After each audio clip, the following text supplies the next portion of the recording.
Halo minasan, balik lagi sama Ray di sini. Selamat datang bagi pengunjung baru. Bagaimana kabar sobat rekap semua? Semoga sehat dan tetap semangat di segala kondisi. Pada kesempatan kali ini kita akan bahas kasus yang melibatkan para detektif SMA yang telah diundang ke sebuah acara misteri untuk memecahkan sebuah kasus. Selain itu, episode kali ini merupakan permulaan penyelidikan Conan terhadap Hondo Eisuke. Lalu, apakah Shinichi Kudo akan muncul dalam acara misteri sebagai perwakilan detektif dari timur? Karena dia termasuk salah satu detektif SMA juga. Sebelum ke alur ceritanya, support kami dengan cara subscribe channel ini yang pastinya gratis. Hanya perlu padamkan tombol merah. Like juga bila suka video ini dan tinggalkan jejak kalian di kolom komentar. Jangan lupa nyalakan bel notifikasinya agar tidak ketinggalan updatean video terbaru dari channel ini. Arigato gozaimasu. Oke, kalau sudah semua, siapkan kopi cemilan buat diri kalian sesantai mungkin karena cerita ini hiburan bermakna. Kita langsung aja ke TKP. Sinawal cerita detektif Conan episode spesial ke-479 nampak di sebuah pulau terpencil. Di sana ada sebuah mansion besar, pemiliknya seorang nona muda. Suatu hari terjadi kasus. Nona muda ini ditemukan tewas gantung diri di kamarnya dalam kondisi ruangan tertutup. Polisi sudah menyelidiki dan menginterogasi seluruh penghuni mansion, namun tidak menemukan cukup bukti sehingga dimuat dalam berita kasus tersebut sebagai bunuh diri atau telah dilakukan oleh orang luar mansion. Beberapa minggu kemudian datang seorang ke mansion guna menyelidiki kasus tersebut, dan tak lama polisi juga datang lalu menyudutkan seorang pelayan mansion hingga pelayan ini terjun ke pantai dari tebing pulau untuk mengakhiri hidupnya. Dan berita memperbaharui kasus ruang tertutup tersebut telah dipecahkan oleh detektif SMA tanpa menyebutkan namanya. Scene berganti nampak di sebuah festival sakura. Ada Kazuha Ran yang sangat senang bisa datang ke festival itu bersama. Walaupun sebenarnya Kogoro Mori bersusah payah ngebut nyetir mobil hanya untuk menjemput Kazuha dan Heiji dari Osaka ke acara festival tersebut. Nampaknya Conan yang mendadak mengajak Heiji ke acara festival itu. Tujuannya untuk meminta bantuan secara rahasia, yaitu menyelidiki riwayat Mizuna Sirena alias Kir. Karena Conan berhasil menemukan salah satu foto lama Mizuna Sirena di internet. Namun saat Conan mencoba membuka web itu lagi, sudah tidak bisa diakses. Conan menganggap seseorang sengaja memasangnya atau ada yang telah menghapus jejak tersebut. Di saat itu Heiji berkata, kenapa tidak meminta bantuan Takagi saja? Conan menjelaskan bahwa foto lama itu berada di area Osaka, terlihat backgroundnya menara Suten. Maka dari itu Conan meminta bantuan Heiji agar paman Otaki menyelidiki foto itu secara rahasia. Lalu Heiji menanyakan mengenai murid pindahan berkacamata yang mirip Mizuna Sirena. Menurut Heiji akan lebih mudah menangkapnya, lalu menginterogasinya secara langsung untuk mengungkap organisasi hitam. Conan pun menjelaskan kondisi Kir saat ini masih koma di rumah sakit dalam pengawasan FBI. Sedangkan Hondo Eisuke yang statusnya murid pindahan sekelas dengan Ran, Conan yakin Eisuke ini bukan anggota organisasi. Oleh sebab itu, Conan masih berusaha mencari jejak siapa Eisuke ini sebenarnya. Tentu saja Conan tidak bergerak sembarangan. Usai itu terjadi keributan. Seorang murid biksu bernama Denkyu meminta tolong Kogoro Mori untuk membantu memecahkan kasus di kuilnya. Dia yakin seorang wanita telah terbunuh akibat tertusuk pisau, namun jasadnya hilang. Kasus ini sebenarnya terpaksa ditutupi oleh ketua kuil karena wanita tersebut adalah ibu kandung Denkyu yang tiba-tiba datang ke kuil berusaha mengambil kembali anaknya yang ditinggalkan di depan kuil 18 tahun silam. Namun ketika ketua kuil menyuruh Denkyu membawakan album foto dan meminta si wanita menunjukkan yang mana foto anaknya, si wanita tidak bisa menunjukkannya. Padahal Denkyu ini anak si wanita tersebut.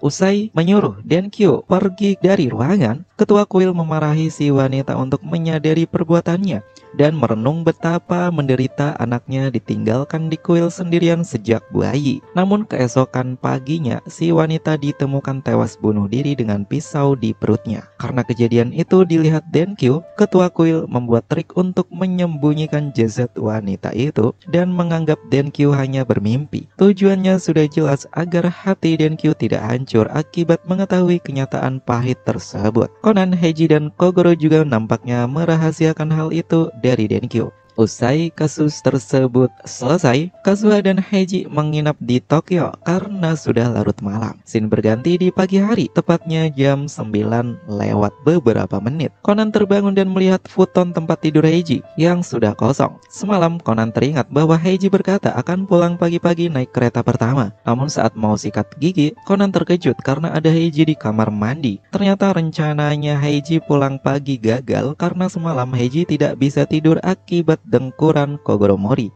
Scene berganti di ruang makan. Usai mereka sarapan, Heiji bercerita bahwa hari ini dia akan mendatangi undangan acara Nichiuri TV bernama Tante Koshien. Semua pesertanya adalah detektif SMA. Heiji berkata demikian karena dalam undangan tertulis sebagai perwakilan wilayah barat, dan itu artinya perwakilan wilayah timur mungkin saja Kudo Shinichi.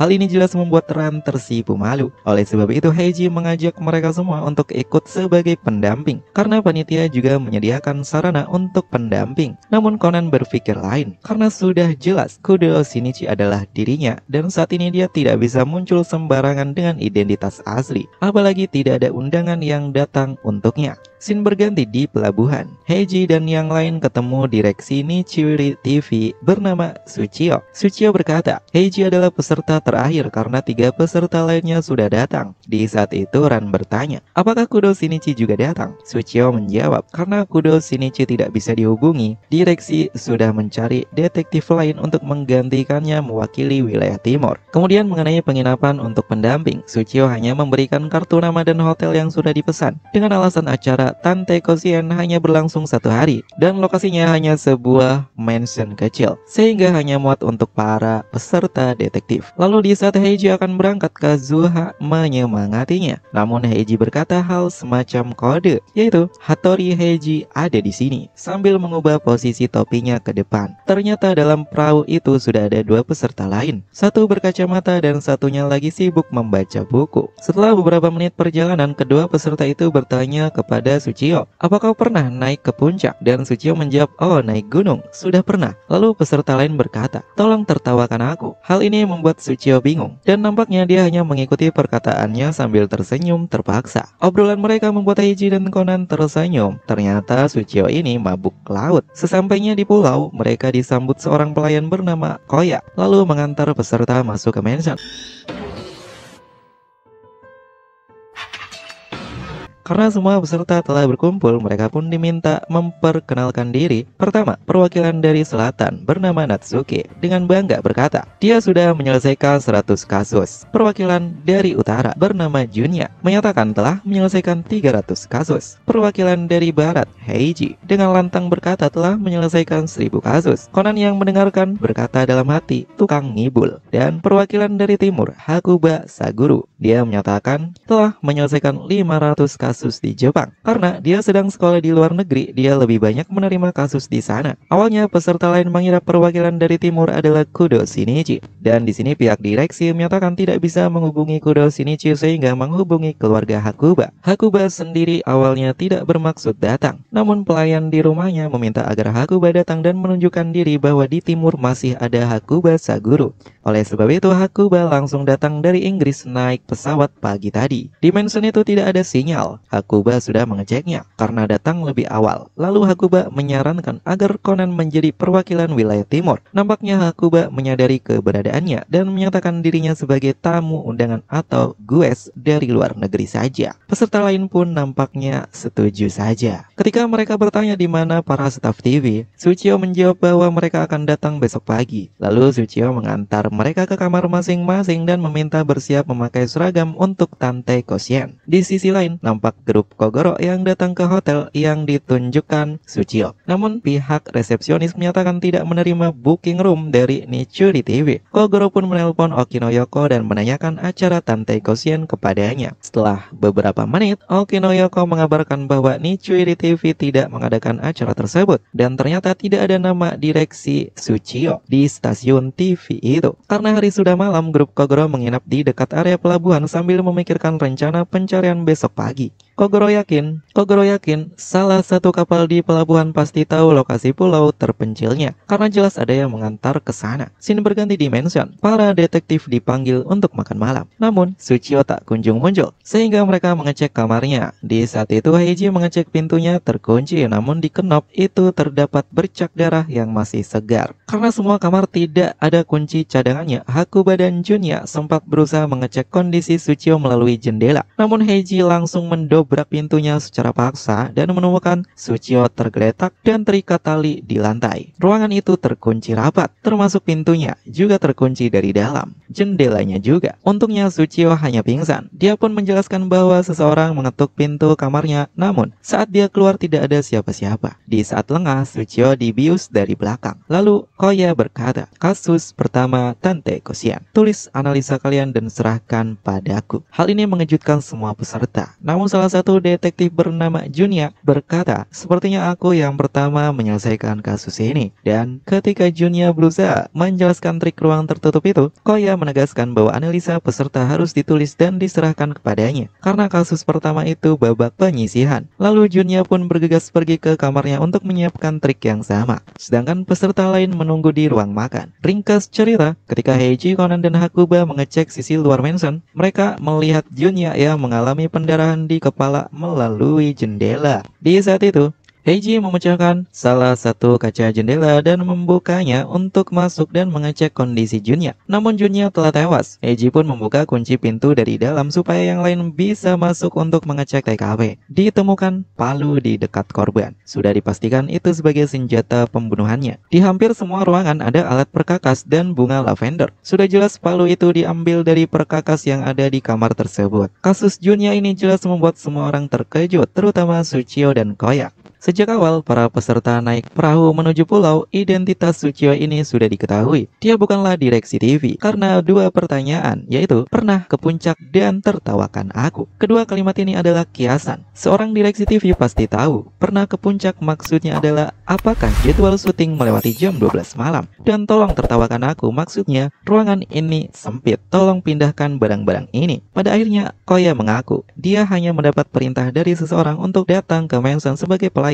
dan bertugas mengumpulkan data analisa para detektif. Setelah Heiji, Conan, dan Hakuba menyuruh 3 orang lainnya tetap menunggu di ruang makan, mereka bertiga mengecek kembali TKP dan seluruh area mansion, terutama gudang generator. Di sana mereka menemukan radio yang telah dirusak, satu-satunya alat komunikasi untuk meminta bantuan keluar pulau. Lalu Hakuba menemukan gembok yang sudah dirusak sehingga dia bergegas pergi ke salah satu kamar untuk mengecek alat perkakas. Dia memastikan kawatnya telah hilang. Heiji dan Conan pun kembali ke ruang makan. Heiji langsung memulai deduksi, lalu menuduh Suchio sebagai pelakunya. Namun Hakuba muncul dan menyatakan itu tidak mungkin. Hakuba sudah mengecek kamar Koya dan tidak menemukan kawat di perkakasnya. Itu artinya Koya adalah orang yang telah merusak radio di gudang. Namun jelas deduksi keduanya keliru. Conan sendiri sudah tahu pelakunya adalah detektif wanita perwakilan selatan, yaitu Natsuki, dan sempat berusaha menyela. Namun Heiji melanjutkan deduksinya dengan menunjukkan potongan skrup yang ditemukan di area TKP.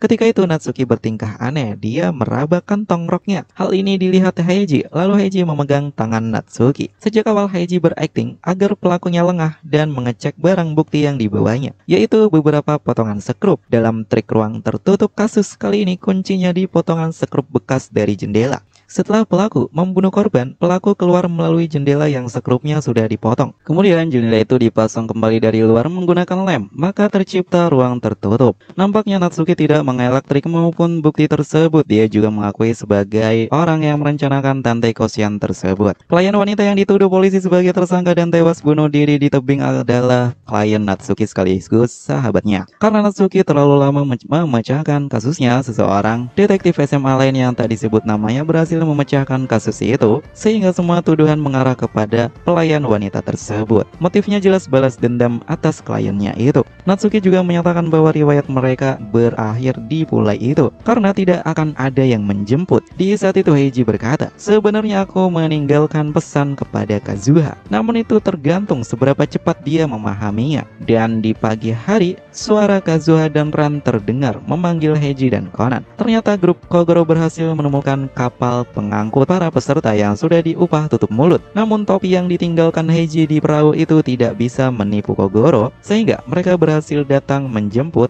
Setelah memukuli si pemilik perahu, kasus pun ditutup.